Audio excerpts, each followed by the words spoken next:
Pocket F पे जाके search करें। एपिसोड एक मौत के बाद एक योद्धा की वापसी। गांव के लोग उस पहाड़ी को त्रिकोण पहाड़ी कहते थे। उसका आकार किसी नुकीले त्रिकोण जैसा था जो बादलों को चीरता हुआ ऊपर जाता था। लेकिन उस पहाड़ी की असली पहचान उसकी ऊंचाई नहीं, बल्कि वो खौफनाक किंवदंती थी जो सदियों से चली आ रही थी। जो भी उस पहाड़ी की छोटी से नीचे खाई में गिरा, वो कभी वापस नहीं आया। शौर्य इन कहानियों पर यकीन नहीं करता था। वह एक निडर लड़का था जिसे रोमांच पसंद था। उसका बचपन का दोस्त समीर उसके साथ था। दोनों ने तय किया कि वे त्रिकोण पहाड़ी की सबसे ऊंची चोटी पर जाएंगे और देखेंगे कि आखिर वहां ऐसा क्या है जिससे लोग डरते हैं। रास्ता पथरीला और सुनसान था। जैसे जैसे वे ऊपर चढ़ रहे थे, हवा ठंडी और भारी होती जा रही थी। पक्षियों की चहचहाहट गायब हो चुकी थी और सिर्फ उनके जूतों की आवाज गूंज रही थी। शौर्य आगे चल रहा था, जोश से भरा हुआ। शौर्य पीछे मुड़कर कहा कि समीर, हम बस पहुंचने वाले ही हैं। समीर के चेहरे पर एक अजीब सी खामोशी थी। उसकी आंखों में वो चमक नहीं थी जो शौर्य की आंखों में थी, बल्कि एक डर और एक छिपी हुई ईर्ष्या थी।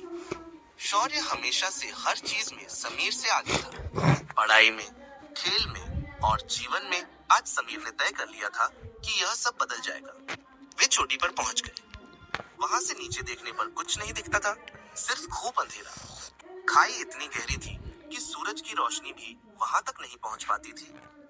लोग कहते थे कि वह पाताल का रास्ता है। शौर्य किनारे पर खड़ा होकर नीचे झांकने लगा। कमाल है यार, यहाँ तो सच में कुछ नहीं दिख रहा। तभी उसे अपनी पीठ पर किसी के हाथ का स्पर्श महसूस हुआ। इससे पहले कि शौर्य कुछ समझ पाता, समीर ने उसे पूरी ताकत से धक्का दे दिया। माफ करना शौर्य, लेकिन अब सिर्फ मैं रहूंगा, समीर बुदबुदाया। शौर्य का संतुलन बिगड़ा।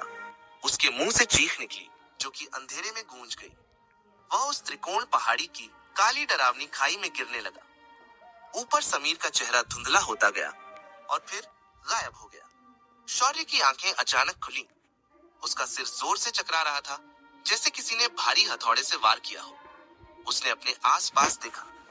मखमल के पर्दे, सोने की नक्काशी वाली दीवारें, लेकिन हवा में एक अजीब सी उदासी थी। उसने अपने हाथों को देखा। वे हाथ पतले और कमजोर थे। उनमें वह सख्ती नहीं थी जो एक योद्धा के हाथों में होती है। शौर्य मन ही मन में कहता है कि मैं जिंदा हूं, लेकिन कैसे? त्रिकोण पहाड़ी से गिरने के बाद तो मेरा बचना मुश्किल था। और यह जगह, यह मेरा घर नहीं है। यह हाथ, यह शरीर किसका है? तभी उसके दिमाग